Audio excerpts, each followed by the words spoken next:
మనుషుల మనసుల్లో వందలేళ్లగా ఒక భయం ఉంది. ఆ భయం పేరే చేతబడి. అసలు చేతబడి అంటే ఏంటి? చేతబడి ఇతరులపై పగ తీర్చుకోవడానికి లేదా హాని చేయడానికి చేసే ఒక రకమైన మంత్ర విద్య, ఒక శక్తి ప్రయోగం. ఈ విద్య భారతదేశంలోనైనా అంటే ప్రపంచంలోని అనేక సంస్కృతులలో వేరు వేరు రూపాల్లో కనిపిస్తుంది. హిందువులు దీన్ని తంత్రం లేదా మంత్రం అంటారు. ముస్లింలలో దీన్ని సిహిర్ అంటారు. పాశ్చాత్య దేశాల్లో బ్లాక్ మ్యాజిక్ అని పిలుస్తారు. వేదాల్లోనూ చేతబడి గురించిన ప్రస్తావన ఉంది. అధర్వణ వేదం అనేది అదృశ్య శక్తులను మంచికి ఉపయోగించవచ్చు లేదా చెడుకు ఉపయోగించవచ్చు అని చెబుతుంది.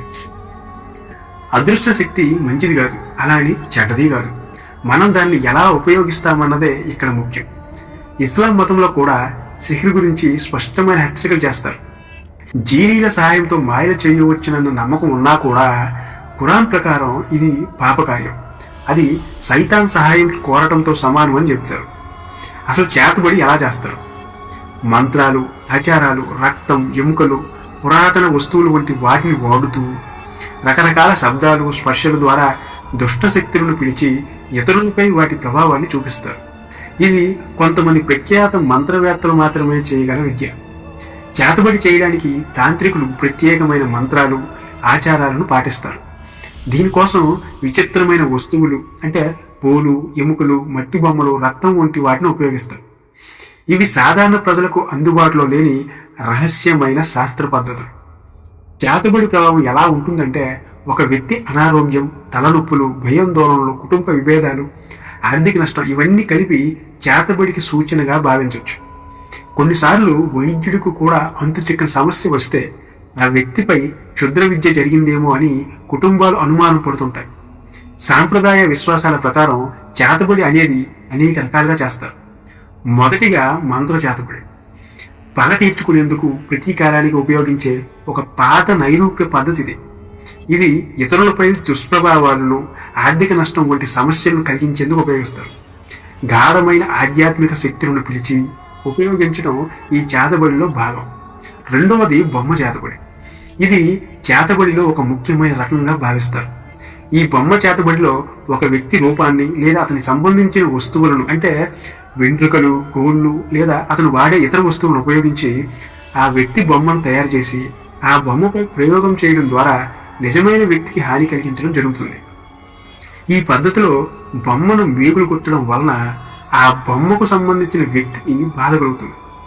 బొమ్మ చేతబడితో చేసే పనులు చాలా రహస్యంగా, భయంకరంగా ఉంటాయి.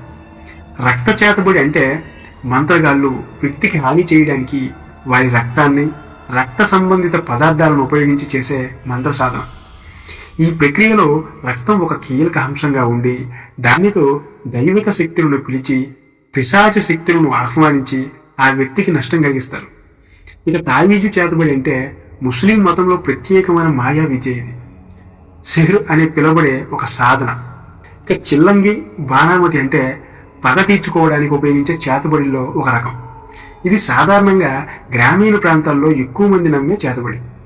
చిల్లంగి ద్వారా ఒక వ్యక్తి ఉపయోగించే వస్తువులు, దుస్తులు, తినుబండారాలు వంటి వ్యక్తి సంబంధిత వస్తువుల ద్వారా నష్టం చేయడం జరుగుతుంది. ఇది సాధారణ ప్రజలకు నష్టాలను సృష్టించే ఒక రహస్యమైన, భయపడదగ్గ పద్ధతి.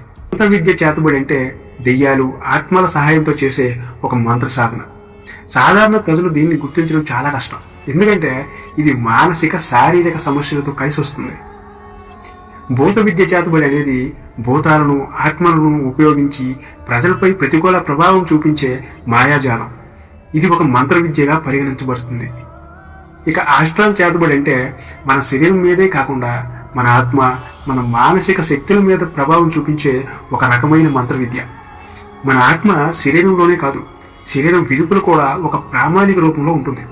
ఆ రూపాన్ని ఆస్ట్రల్ శరీరం అంటారు. మీ ఆత్మపై నేరుగా ప్రభావం చూపే ఒక రహస్యమైన శక్తి ఆస్ట్రల్ చేతబడి.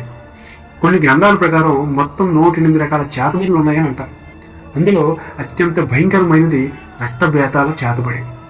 రక్తబేతాల చేతబడి అంటే రక్త సంబంధిత లేదా రక్త సమర్పణతో కూడిన బేతాల పూజ, లేదంటే క్షుద్రశక్తి పూజ. జానపద ఆచారాల ప్రకారం లేదా కొన్ని క్షుద్రతంత్ర పద్ధతుల్లో జంతువుల లేదా మానవుల రక్తాన్ని బేతాళం లేదా క్షుద్రశక్తికి నైవేద్యంగా సమర్పిస్తారు. ఇలాంటి పూజలు సాధారణంగా అర్ధరాత్రి వేళల్లో జరిపి ఆ బేతాళ శక్తిని పిలిచి ఎవరికైనా శారీరకంగా లేదా మానసికంగా హాని కలిగించాలన్న ఉద్దేశంతో మంత్రతంత్రాలు చేస్తారు. రక్త బేతాళం చేతబడి అనే పదం ప్రజా విశ్వాసంలో భయంకరమైన తంత్రక్రియ సూచనగా వాడే పదం. కానీ దీనికి భౌతిక లేదా శాస్త్రీయ ఆధారం అంటూ లేదు. రక్త బేతాళ చేతబడి లక్షణాలు శారీరకమైనవి. శరీరంలో అకస్మాత్తుగా బలహీనత, చర్మం నిర్జీవంగా మారడం, తలనొప్పి, వాంతులు, రక్త సంబంధిత వికారాలు కనిపించడం, వైద్యుల పరీక్షల్లో కారణం కనబడకపోవడం, శరీరం బలహీనంగా అనిపించడం రక్త బేతాళం చేతబడి లక్షణాలలో ఒకటి.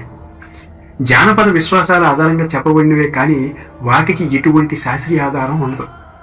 హిందూ ధర్మంలో దేవుని పూజ, ఆరాధనకు ప్రత్యేకత ప్రాముఖ్యత ఉంది. ప్రజలు దేవుడిపై ఎంత భక్తి విశ్వాసాలు చూపుతారో అదే సమయంలో కొంతమంది తంత్ర మంత్రాలు, చేతబడులను నమ్ముతారు.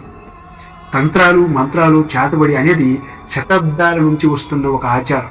అయితే దీని సద్వినియోగం కంటే దుర్వినియోగం గురించే ఎక్కువ చర్చ జరుగుతుంటుంది. ఒక వ్యక్తిపై చేతబడి ప్రయోగించబడిందా లేదా అని కొన్ని సంకేతాల ద్వారా తెలుసుకోవచ్చు. శకున శాస్త్రంలో ఈ సంకేతాల గురించి వివరంగా ఉంది. చేతబడి చేసే వ్యక్తి మరియు చేయబడే వ్యక్తి ఒకే ఊరిలో ఉండాలి. మధ్యలో నదులు, కాలువలు ఉండకూడదని నమ్ముతారు. చేతబడి చేయడం కొంత కఠిన నియమాలున్న శాస్త్ర ప్రక్రియ. హిందూ ధర్మంలో ఒక విశ్వాసం ఉంది. ఇంట్లో తులసి మొక్క ఎండిపోతే అది ప్రతికూల శక్తి యొక్క సంకేతం కావచ్చు. ఒక వ్యక్తి అకస్మాత్తుగా కోపంగా ఉన్నా, ఒంటరితనంగా ఉండాలని భావించినా అది చేతబడి సంకేతం కావచ్చు అని మరికొందరు చెబుతారు. ఆ వ్యక్తిపై చేతబడి ప్రభావం ఉందని అర్థం చేసుకోవాలి. వారిలో ప్రశాంతత తగ్గి ఆత్మీయ విశ్వాసం సన్నగిల్లవచ్చు. చేతబడి ప్రభావం ఉన్న వ్యక్తులు ఒంటరిగా ఉండడానికి ఇష్టపడతారు. ఇతరులతో మాట్లాడడానికి ఇష్టపడరు. చాలా కోపంతో చిరాకుగా ఉంటారు. ఆ కారణంగా తమ చుట్టూ ఉన్న వ్యక్తులపై చిరాకు పడడం లేదా కోపంతో ప్రవర్తించడం చేస్తుంటారు. చాలా ఇళ్లలో తులసి మొక్క ఉంటుంది. తులసి మొక్క చాలా పవిత్రమైనది. దానిపై కొద్దిపాటి ప్రతికూల శక్తి ప్రభావం ఉన్నా అది ఎండిపోవడం మొదలవుతుంది. మీరు ఎంత నీరు పోసినా, ఎంత బాగా చూసుకున్నా మొక్క ఎండిపోతుంటే ఇంట్లో ప్రతికూల శక్తి ప్రవేశించిందని దాని అర్థం. ఒక కపాలాన్ని, కొంచెం రక్తాన్ని మీరు వెళ్లే దారిలో చూస్తే చాలు, మీరు వ్యాధి బారిన పడతారు. మీ వ్యాపారం దెబ్బతింటుంది. మిమ్మల్ని ఒక భయం పట్టుకోవడం వల్ల మీకు అంతా ప్రతికూలంగానే జరుగుతుంది. అలా అని మీ మీద ఎలాంటి క్షుద్ర విద్య ప్రయోగించబడలేదు.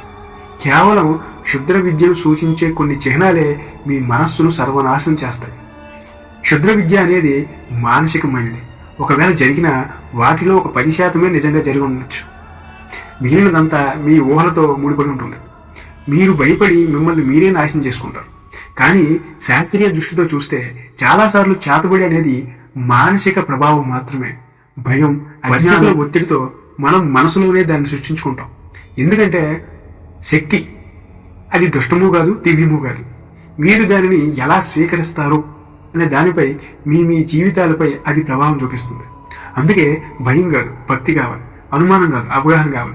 చేతబడిపై నమ్మకం కాకుండా మనస్సాక్షిని నమ్మండి. అదే నిజమైన రక్షణ.